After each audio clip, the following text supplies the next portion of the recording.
All right, welcome back everybody to Hyperdrive Hour episode 472. I don't know what number we're on. We're on like 18 or something like that. Uh Final season of the Bad Batch episodes 8 and 9. I remembered them this time. Yeah. But hi everybody. Everybody say hi. Hi. Hi. Good. All right. That's good enough. Um so we'll just do this like we did it all the other weeks, right? Bad territory, Marin. You want to give us the recap? All right. So the official description is desperate for intel. Hunter and Wrecker track down a dangerous bounty hunter. With the expanded description being, Fee contacts the Batch reporting that bounty hunters have been retrieving M count targets for the Empire. In response, Hunter and Wrecker travel to a distant planet to find Fennec Shand, hoping that she'll have the information they seek. She agrees to help, but on the condition that they secure her own elusive target, Siler Saris. Siler Saris, yeah, that's how you say that. Hunter and Wrecker must use their unique skills to finish the job, while back on Pabu, Omega aids Crosshair in addressing his tremor.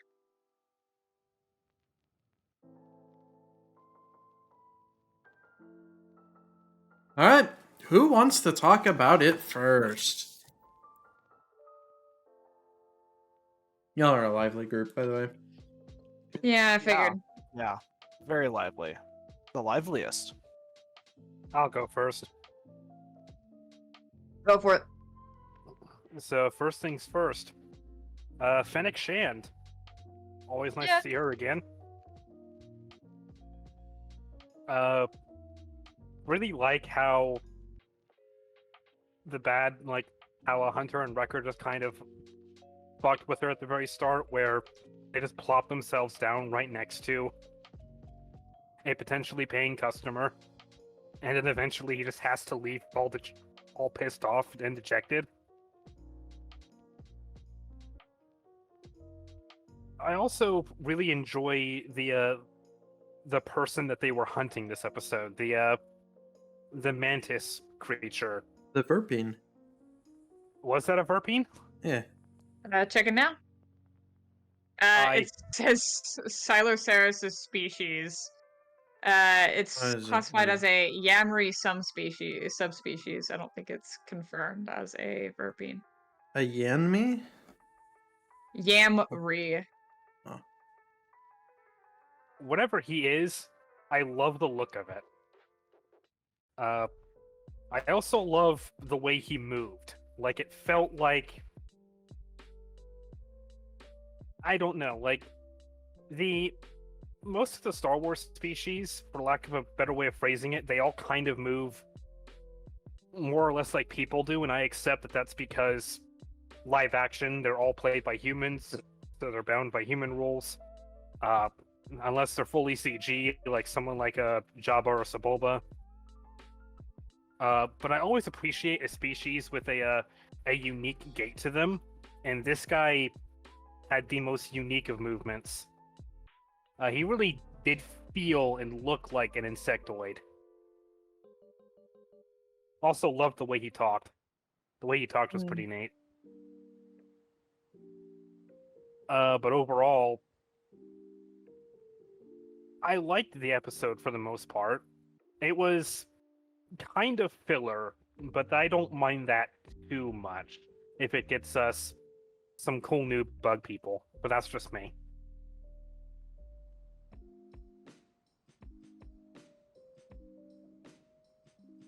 Nice. I suppose I can go next if nobody is opposed. Go for it. I found thought the episode was all right.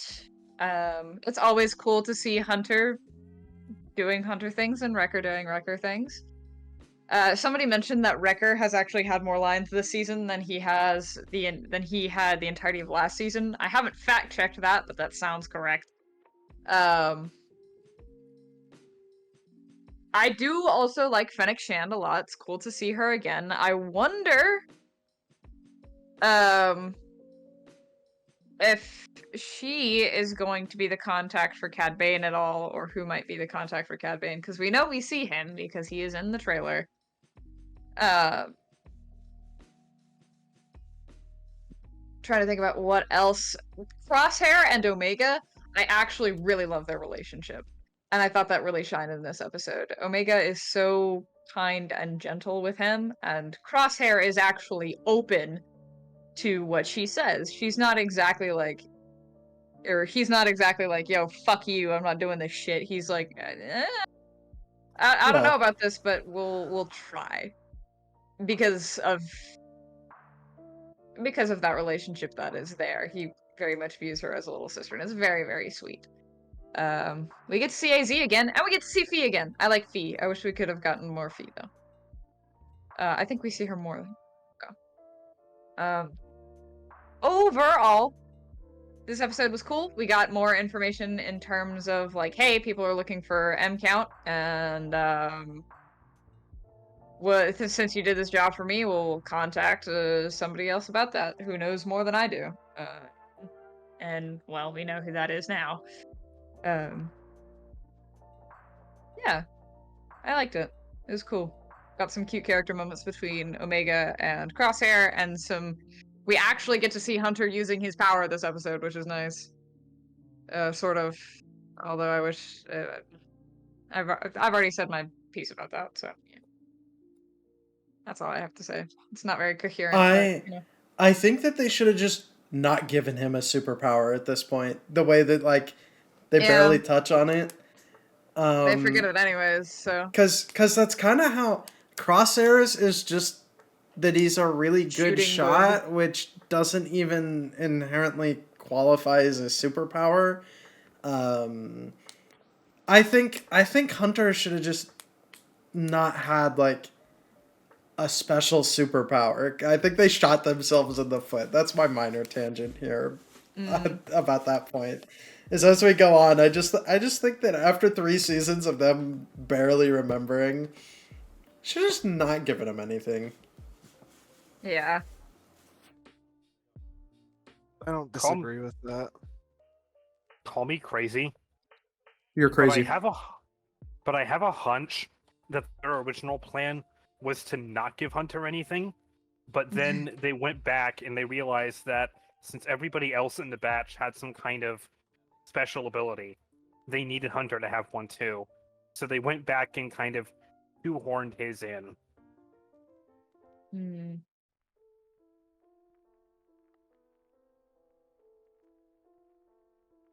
I guess Well, yeah, maybe. But then when writing these new seasons, they definitely could have, I don't know, remembered it. Yeah. Star Wars writers remembering things? No, that's something to talk about next episode. Donovan, do you want the penultimate slot or me? Something tells me we're on pretty much the same page.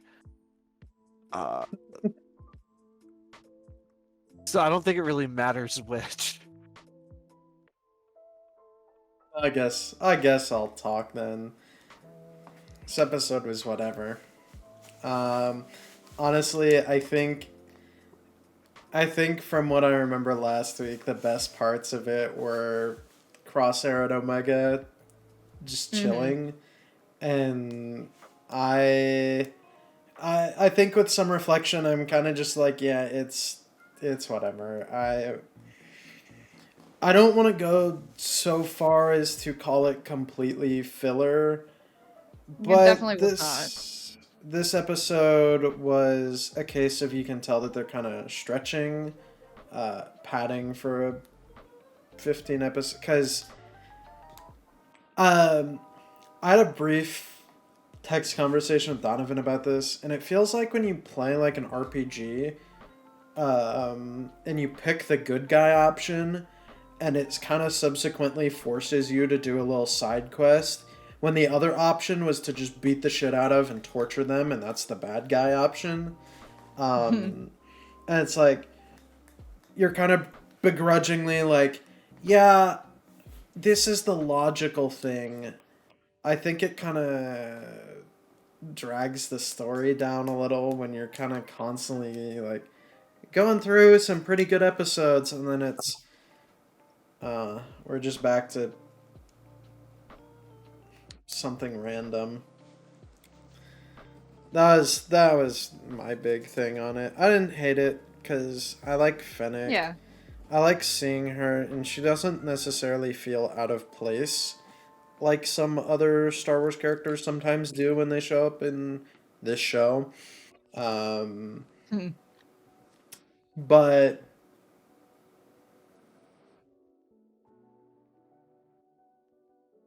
that's kind of my thoughts on the episode. It's just whatever. I didn't hate it. I didn't love it. I just felt it was just it's kind of slowing the overarching plot down a little. Yeah. My take on this episode's a little mixed. First off, I did not like this episode as much as I liked pretty much any of the previous episodes. Not to say it's bad. It's just not. I don't think it's up to the par set by even the lesser of the previous episodes. So that was a bit of a disappointment, and I think that's coloring my opinion a little bit. But this, like, kind of playing off what Justice said, this feels like the optional side quest. Sure, Yeah. technically productive things are happening. Like, they're, at least theoretically, sometime soon going to learn more about M Count. Because they did this mission. But with no immediate benefit, and it realistically just being a setup for something I'm going to complain about for next episode, that really dragged it down for me. It was nice seeing Wrecker actually doing things. It was nice seeing Hunter using his superpower. To be honest, Fennec's cool, but I could take her or leave her. She's not exactly, she's not my favorite bounty hunter, but she's fine. Overall, I think this episode was just, at least from my opinion, it was just kind of mid. It wasn't, Yeah. there was nothing standout good.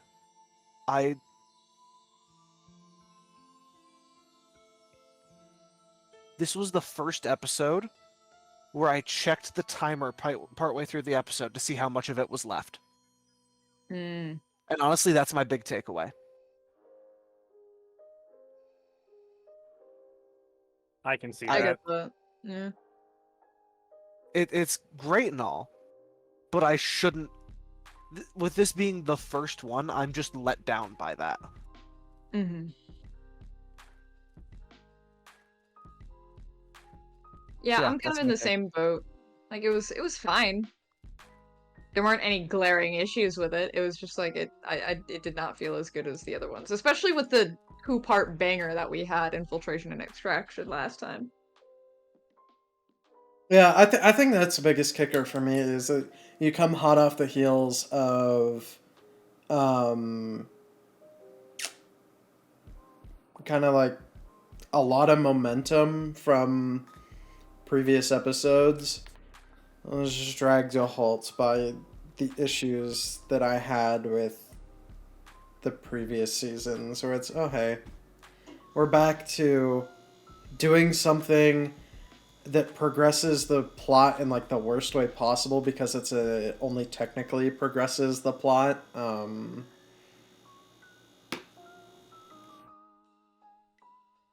It's kind of like if they'd have found the Death Star in A New Hope and then had to go get the plans from whatever Imperial station, you know, that you want to flavor it as, to blow up the Death Star. It would have made sense, but I feel like that would have made A New Hope really jarring and paced really weirdly, and I feel like that's something Bad Batch does a lot, where they show us every step of the way, and I don't know, because I feel like with certain groups of Star Wars fans, just a few like throwaway lines about how, these days I feel like many Bothans died to bring us this information wouldn't fly, and they demand some better explanation. Um, Mm. when it's like, I think personally, if they'd have just showed up in this episode and said that they asked around and we kind of just cut this episode out, I think I would have been fine. Um, that's kind of my big analysis of the whole um, side quest pieces. conundrum. Yeah.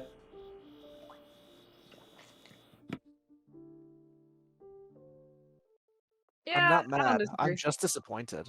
Yep. Coloring in this episode, in terms of like the artistic direction, is really cool. I really like the planet that they go to. The kind of I like it whenever they go to Florida. Yeah. They even encountered gators, or the Star Yeah. Wars equivalent of gators. I'll say, The- it was also nice that they acknowledged that Wrecker's not just the big punch guy. As Yes! demo Yes! guy. I'll give him that. I like Uh, that. That's my one praise for the episode besides Crosshair and Omega. Is Wrecker's not just a big dumb tough guy for once. Yeah. Does that conclude our Yep. thoughts on Bad Territory? I think so. I'm trying to think about anything else that happens. That's Yeah, pretty you'll much be it. there for a while. Yeah, nothing really happened to this episode. Not really, no. Alright, we moving on to the next. Yep, you want to hit us with Harbinger's recap? Alrighty, Harbinger. The official description is: as the batch plans their next move, a mysterious stranger arrives. Expanded description is as follows. Back on Pabu, the Bad Batch is visited by a stranger on behalf of Fennec Shand. She has come to deliver the intel on M-Count research, explaining that it is a measure of one's potential in the Force. On Omega's urging, she begins to test the young clone in the ways of the Force. The rest of the squad do not trust their guest. Indeed, their suspicions are confirmed when they discover her identity, Asajj Ventress, former Separatist assassin. Unsure of Ventress's intentions, tensions quickly rise, though Omega believes there may be more to Asajj than her past. Okay, who wants to take this one first? I'll go first. Okay. So, my feelings on this episode are kind of mixed, because on one hand, I like Asajj Ventress as a character. On the other, I feel like... How do I phrase this? I feel like almost any Force-sensitive character could have suitably filled her role, and very little would have changed. This could have been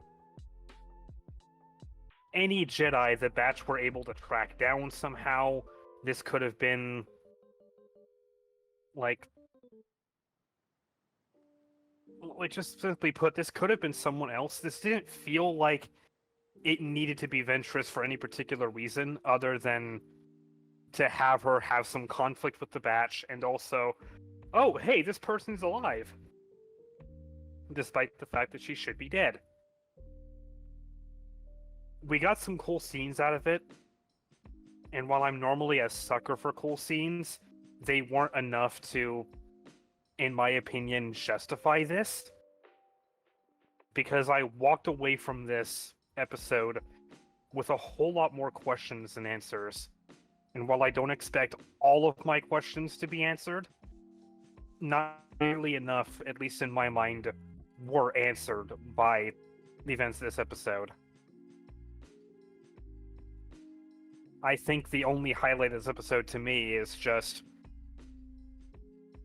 the moment that Asajj had with the sea creature. Hmm. where she was able to get it to back off with the Force. And that's because I'm a sucker for sea monsters. But beyond that, I'd have to call this episode mid, despite it featuring one of my favorite characters in the whole like animated canon. Hmm.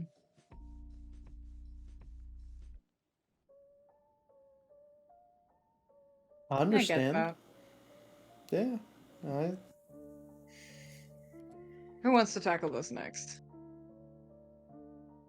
I want to let you do it, Marin, before I go nuts, and then let Donovan pick up the pieces that I didn't get. No, y'all enjoy going nuts. I'll try and pick up the pieces afterwards. I never get to go last. Do you mind if I Justice? Yeah, go for it.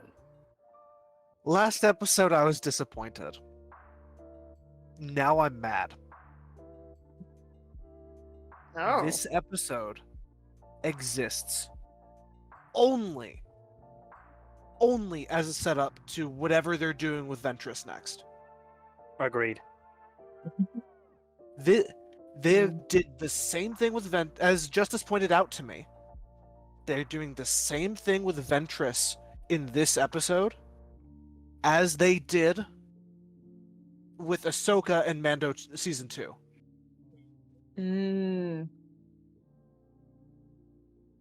Nothing can stand on its own anymore. Everything has to connect to every other fucking thing.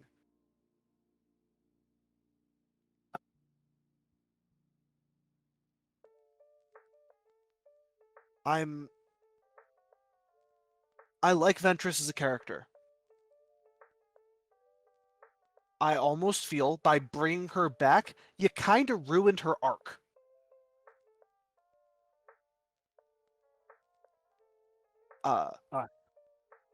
By bringing her back,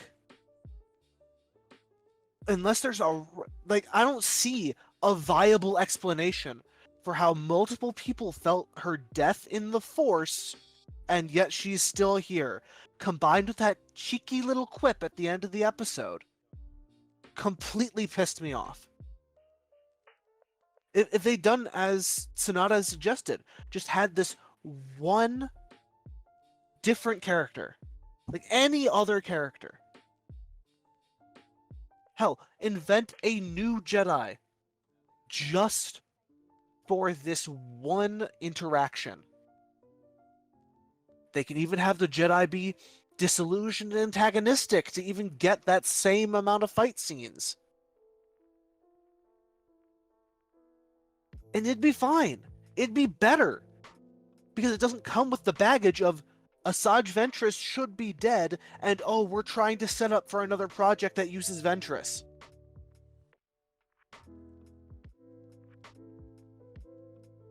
And it comes, and this episode, combined with last episode, makes last episode seem like it was kind of sacrificed to set up this episode. Yeah. I'm just... Again, it was not technically a bad episode. It's well constructed. The story is relatively well fleshed out. But I don't think they really learn anything. There's no real plot progression. Nothing meaningful, I'd say. Yeah, exactly. So this episode literally seems to just exist to show off that Ventress isn't dead. I want to like these episodes, but taken as a pair, because the way I watch these is I wait until Thursday, to either the day before we record or the day of the recording, and just watch all the episodes at once, so that I have them fresh in my mind and they're in the context of the episodes around them. and I don't know if that's coloring my opinion here, but I went from being disappointed at the ending of last episode to being actually mad at the cheeky little quip. I still have lives left. I really hope that this is the low point of the season. Because if we start getting actually bad episodes from a technical standpoint, I'm just gonna get even more disappointed. Again, I don't think the actual arc of the episode per se is bad. I just don't think it did anything. And that, compared with its other crimes, puts it pretty low on my list for this season. I agree.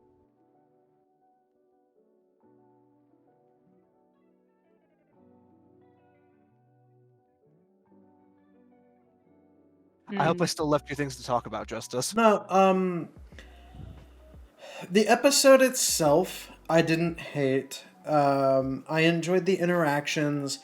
I liked the ending that they kind of didn't just go, alright, Omega's force sensitive, but they heavily implied it, but Ventress is, like, not willing to talk about it. She's lying. Kind of out of what almost came across as some sense of obligation, newfound obligation that you wouldn't have seen in Ventress before, where it's like, oh, hey, her knowing that she's force sensitive is probably just going to be worse for her in the long run. Because, of course, Omega would want to know how to be force sensitive and use that effectively, and that's not good. It's kind of the meta context, I think, of everything that are where my issues arose, where it's almost exactly what they did with Ahsoka. Ahsoka shows up in the episode, teaches the young little force sensitive for a little bit, decides that she should back off, and leaves to set up for another project. Because the writers did say that they would explain what happened with Ventress and why she's still kicking.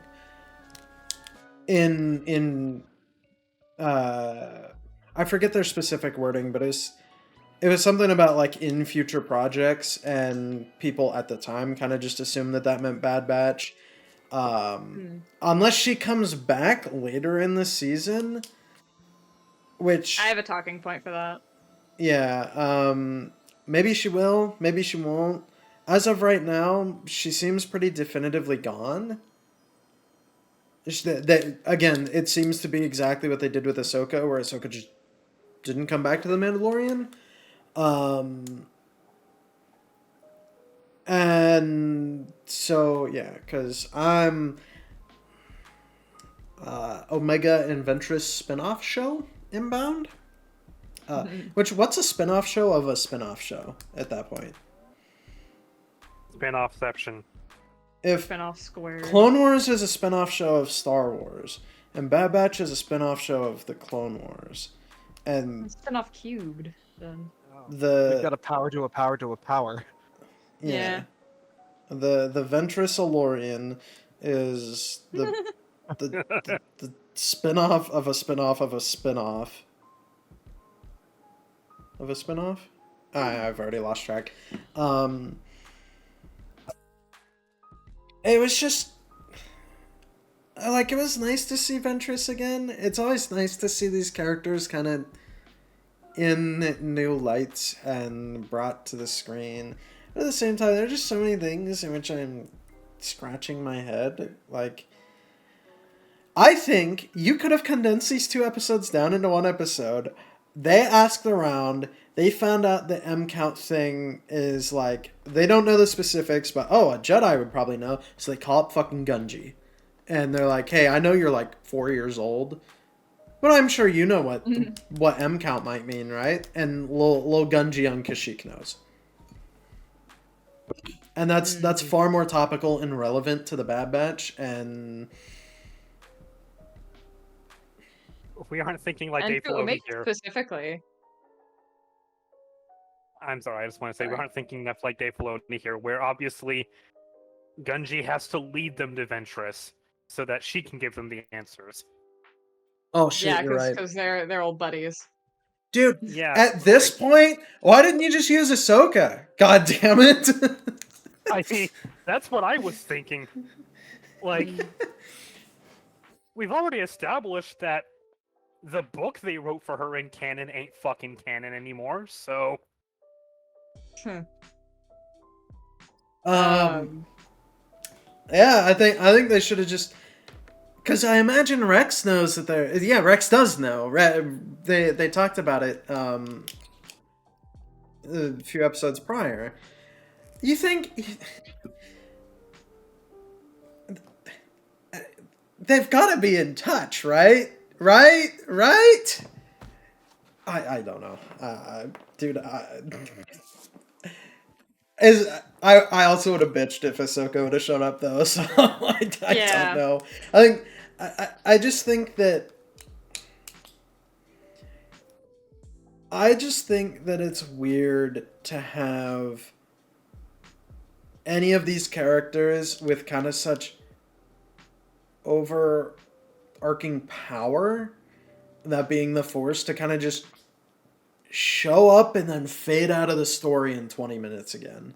Like, I don't know. Those are kind of my thoughts on it. I didn't hate the episode. The other thing that had me scratch my head is, where did Ventress's lightsaber come from? Why does she have her old lightsaber again?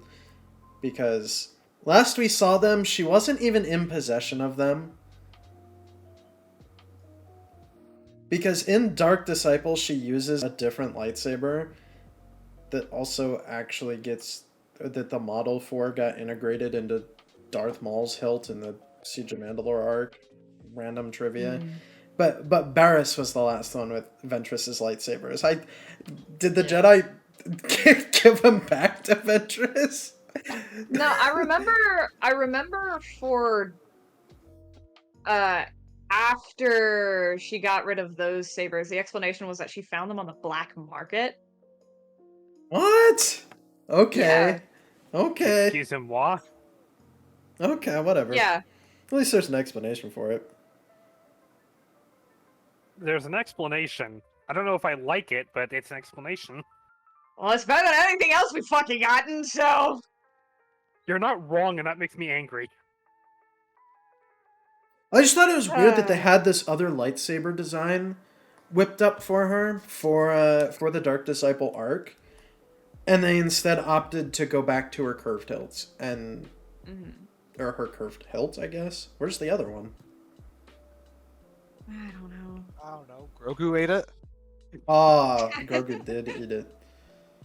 He just Real got and confused, true. like, with the little frog egg. It was either Grogu or Batcher. Take your pick. Oh yeah. No, I will say though, I think it's funny that since like day one, people have been theorizing that Omega is Force sensitive.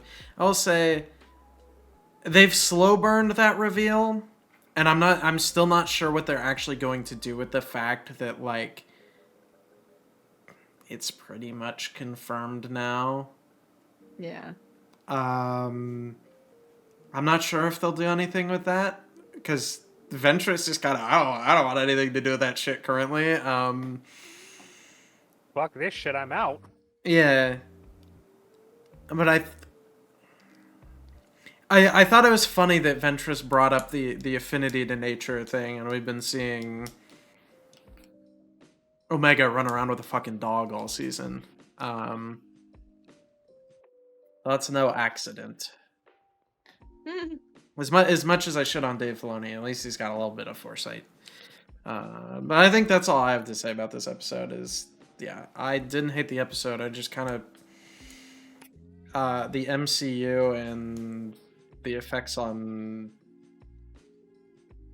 media as a American media as a whole, consequence. Yeah. I guess that makes it my turn, wouldn't it? I think so. Indeed. I think I'm gonna have a hot take here. I liked this episode. How fucking dare you? Yeah, I know. Yeah, finally fucking confirmation that Omega was Force sensitive. It seems like they are taking it in a direction where she is Force sensitive, but she is going to remain untrained. At least she's going to remain untrained for as long as she stays with the Bad Batch. Because there's no way that they could feasibly teach her anyways. For some other, Ventress was cool this episode. If we have more of her, then I'm fine for not having an explanation at the moment. I'm kind of 50-50 on them revealing it or not revealing it. To be completely honest. I do, however, like the fact that it was Ventress. Ahsoka, I don't think that it would make sense if it had been Ahsoka. Because a big thing for her was that she was... I suppose this isn't a book that has been technically kind of overwritten, but still. Ahsoka during this period in time was still very much not using the Force for her own safety and was very vehement towards that. She would not budge on that for a long, long time. And so if the contact had been Ahsoka, then I don't think it would have made sense. In terms of some other stuff in the episode, the fight scene between the Bad Batch and Ventress was cool.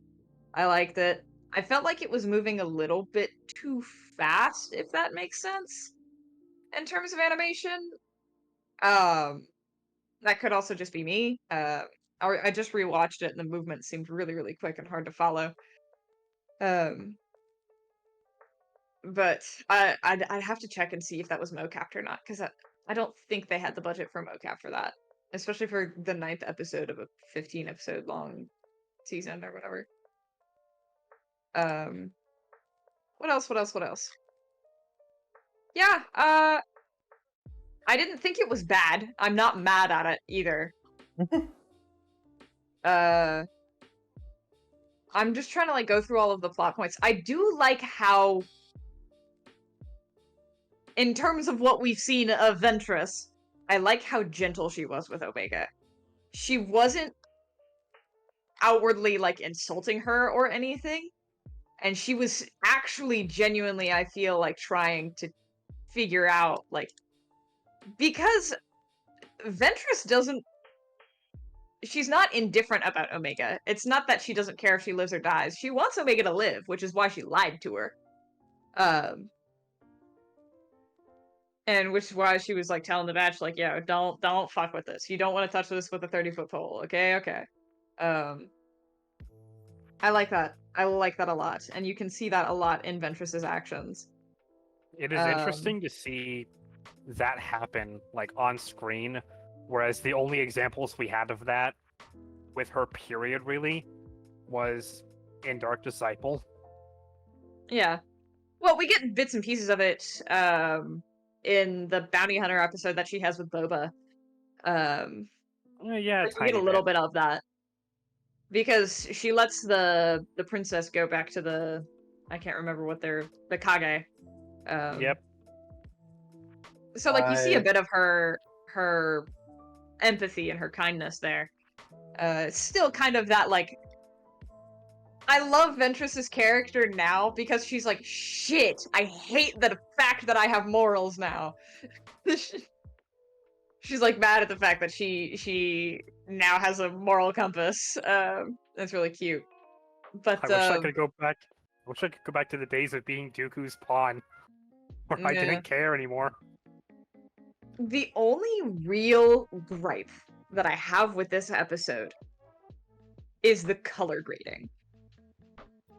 I understand why Pabu looked the way that it did this episode. The episode is fucking called Harbinger, and it is setting up for bad things to come. Because ain't no way Pabu's staying safe after this episode. I don't trust it. Ventress literally says, like, dog, you're stupid for staying here. You gotta leave. And because of that, Pabu was very... it was like overcast and a little bit foggy, but it just zapped all of the colors from from the entire episode, which in the beginning and in some sunset scenes, you get that color back. But damn, it felt almost hard to read at points because it made the scene where Ventress was calling forth the like glowing rays or whatever. It made it look really gross. It just felt icky. It felt wrong. Not the fact that it was visually gross. It wasn't. It was really pretty, or it looked really cool. It just the coloring of it, especially making them fluorescent green instead of fluorescent blue. It just didn't jive with me. I mean, my take on the on it being fluorescent green was it just being a reference to Night Sister magic? Because it's that same sort of sickly Yeah. green. And so they just did that as like a, hey, look at this funny thing, ha ha ha. Yeah, but I'm I'm looking at the Vrathan, which is the big old monster thing, and it's super vibrant. But the rest of the scene is so bleak, and it makes me sad. I understand, to a degree, I understand it because it is a storytelling tool. But there's having the right amount, and then there's overdoing it, and I felt like they overdid the desaturation in this episode a little bit. Which is unfortunate, because usually the Batman's art director, the Bad Batch's art direction is on point.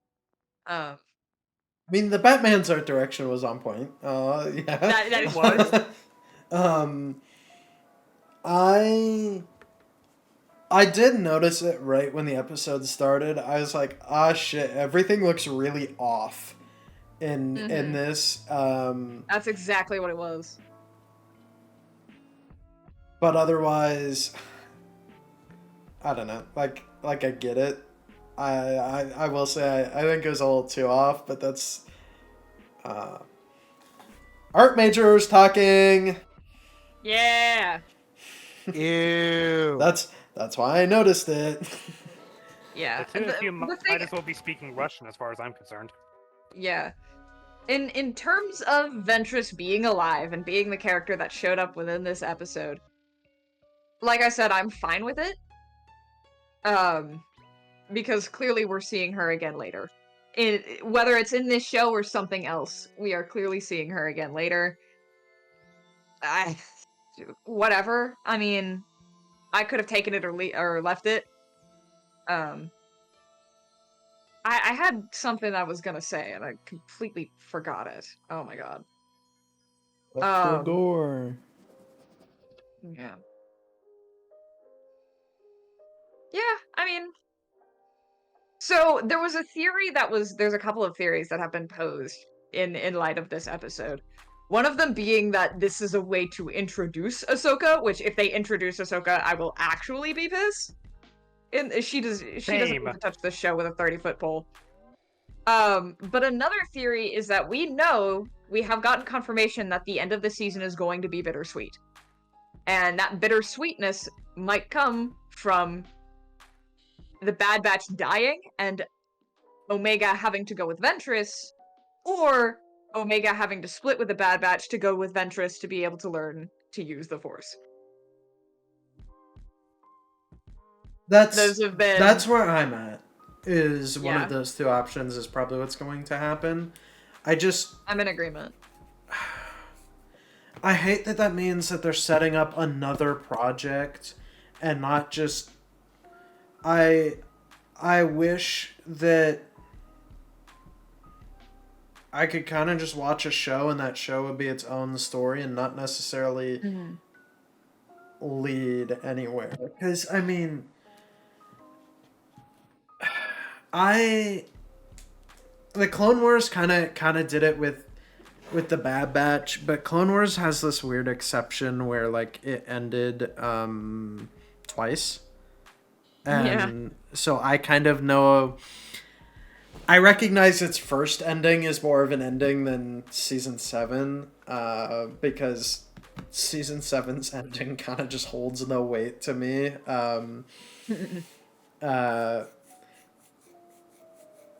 Because I feel like we already knew around the time the Bad Batch arc had ended that we were getting a show about them, or maybe maybe it was shortly after. But I mean, like, you can tell that that's a backdoor pilot arc. But at the same time, it doesn't feel as egregious as, like, Ahsoka and The Mandalorian or Ventress here. Which I guess technically we're assuming about Ventress because there's still another 6 episodes to go. Mhm. I think If she comes if back... Ventress- Sorry, go ahead. I think if Ventress does come back, I'll be a lot more positive about this episode in retrospect. Because my main complaint is that it feels like she's just being forced in here to advertise another project, be that a show or a movie or whatever. If it turns out that she's actually kind of playing a role beyond that, then I'd be more cool with it. I wouldn't be surprised if she played more of a role because, like I said, we know at some point Cad Bane shows up, and we know Pabu's probably not going to make it. The Bad Batch is going to have to leave, and they're going to have to go somewhere. And the only other place than the clone troopers that they've already decided that it's not safe for them to be with because of Omega would theoretically be Ventress or Fee. But then again, Fee is a Pabu native, so. Silos! Worm fishing time. Yo. Do you think the Bad Batch were also on Silos, but they just like were on the other side of the planet, so they never came No, into I contact? think they find Silos, but they die. I think that's Ah, what's going on here. many Bad Batchers died to get us this information. The Yes. information being Silos. Some random fucking sand ball in space. with worms. Yeah, Because we Arrakis. needed- They found Arrakis. I'm sorry, guys. You know what would be interesting? This is I give this a 0.001% chance of happening, and it would be a Ventress and Wolf rematch. If that happens, I'm selling my PC. Sell it to me, please. You ain't got the money. I will give you 2 schmeckles. Oh. Make it 10 and a Double certain more than hamburger you- sandwich. You have a deal. I could make you a turkey sandwich.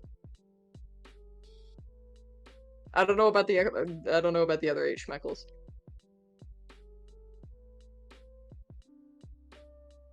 Anyways, Donovan, you were about to say something. I was. Do I remember what I was gonna say? Not really. I'm What? sorry. Let's Nah, don't remember worry. that. I think the Um, moral of this. I'm sorry, Justice. No, go ahead, brother man. I think the moral of our thoughts on this episode, or like the general consensus, is Ventress could have been literally anyone. Why did it have to be Ventress?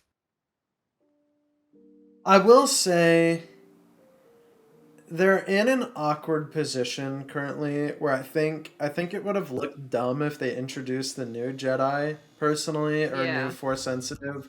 Because I think you run into the problem that people have been bitching about for fucking years at this point, and that's just, why have so many Jedi survived Order 66, even though you could probably introduce 400 new Jedi, and it still be statistically like 1% of the Jedi Order survived. Yep. But it's just when they're always prominent in the story, so you're kind of left with, alright, Ahsoka, which, oh my god, am I feeling the Ahsoka fatigue, especially after her fucking show. I don't want to see her anymore. Just never again.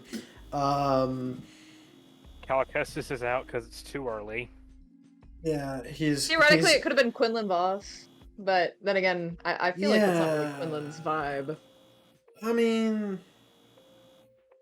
I Unless don't he know. felt Omega in the Force and did a path thing, but I don't Just- think Omega has that sort of capacity, to be completely honest. Maybe that's what they do with Ventress and Omega. They just send them to the path and let them help there.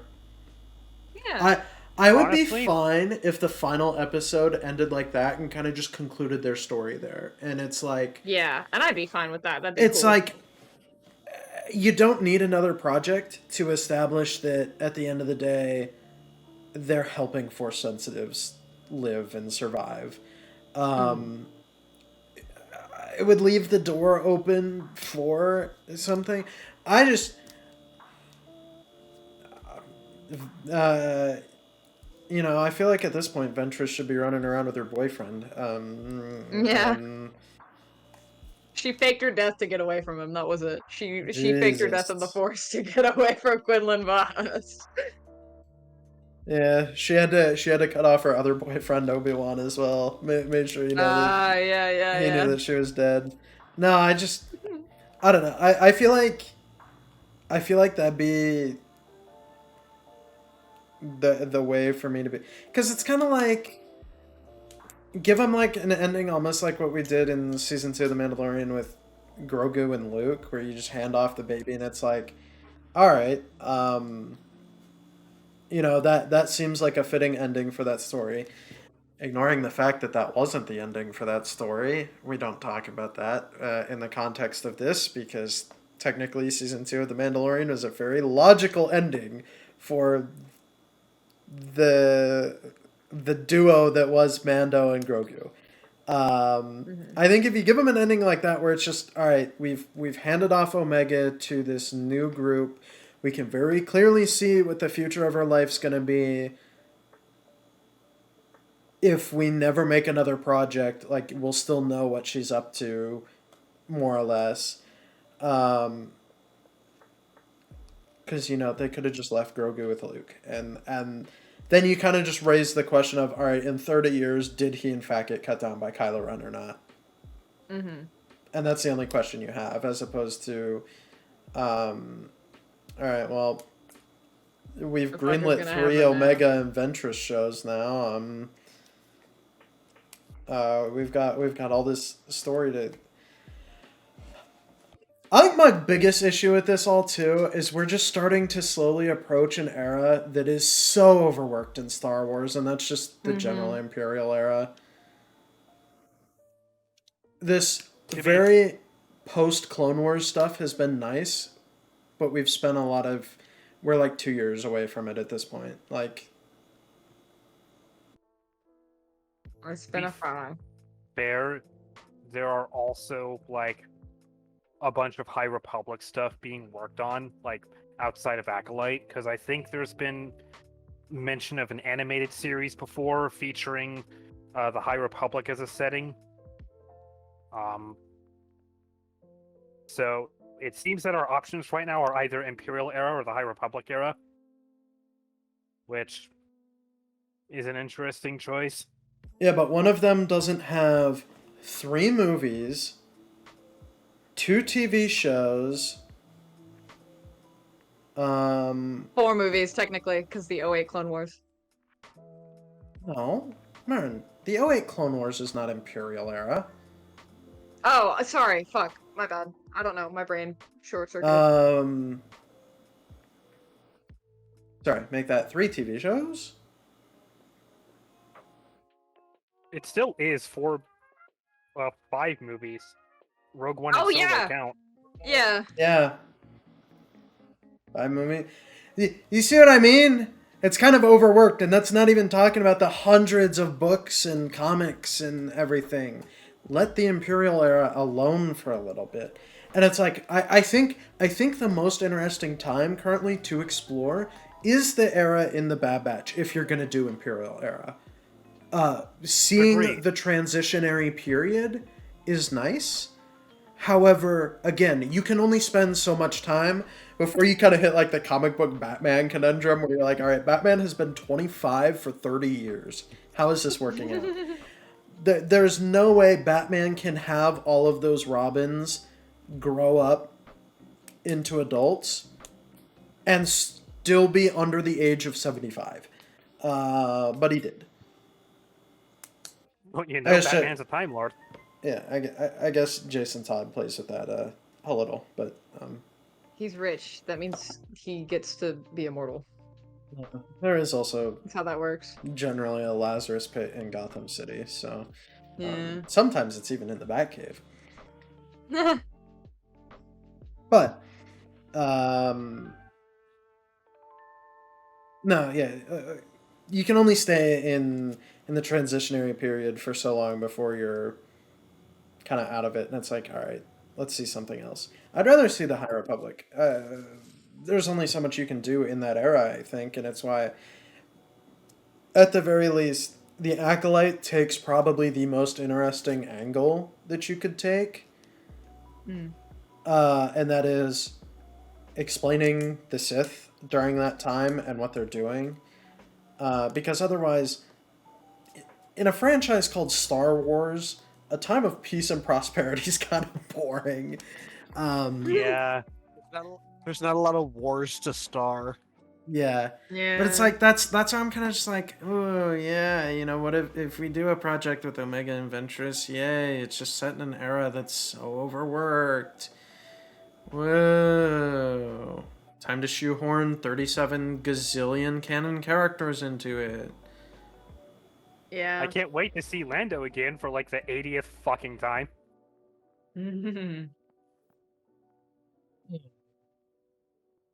Or maybe Jabba the Hutt. We're supposed to get a Lando show. We are getting a Yeah. Lando show from last I heard. It's supposed to be Donald Glover's like big work. Yeah, Sorry, say but- that last name again? I know I said it wrong. Cut me some slack. I've had a long day. It's Glover. Glover. Okay. Yeah. Yeah. It's like it's dead. Yeah, but we got that show announced 5 years ago, 4 years ago. We haven't heard a whole lot about it. But again, We know they're still working on it because the actor has said they're still working on it. The issue is that we don't know to what extent they're working on it. like Rogue Squadron, I sure am glad that apparently that movie's still kicking. God fucking damn it. Anyways, There's an none of entire this squadron that's gone rogue. none of this should has take care of that. anything to do with Bad Batch. I think we've We've just concluded been our generally thoughts. airing out. Yeah. I come back to Star Wars for like 5 minutes and I already feel Star Wars fatigue again. We have done the customary airing of the grievances. Yeah. However, I don't have anything more to say. I think that we've covered the 2 episodes. We've talked about them. They're goods, they're bads, they're uglies. Unless there's anything you guys want to say. I'm trying to think of a Game of Thrones pun that I can make. Damn it! There hasn't Well, been a we've reference this episode. Well, you just did it, so we've had it. That's not a reference, though.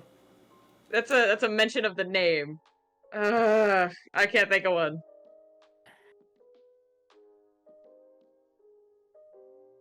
Man, I can't wait for them to Jon Snow tech back into this show. I suppose that works. Yeah, that'll work. That's the Maybe best I Jon could do, Snow's, like- okay?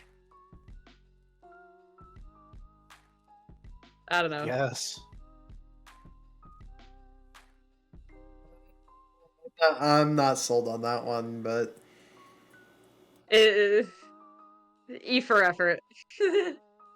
yeah. It's much appreciated. Considering it's the one person out of us that has not interacted with the Game of Thrones series. All I know about this series is that Jon Snow knows nothing and he dies like what, twice? Nah, he only dies once.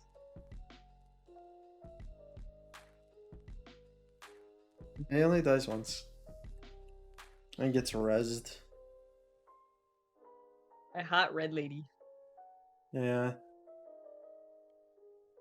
Anyways, I think we can end the episode there. Yeah, yeah. All right, say Yeah. bye. Say bye-bye. Bye! Bye-bye. Bye-bye!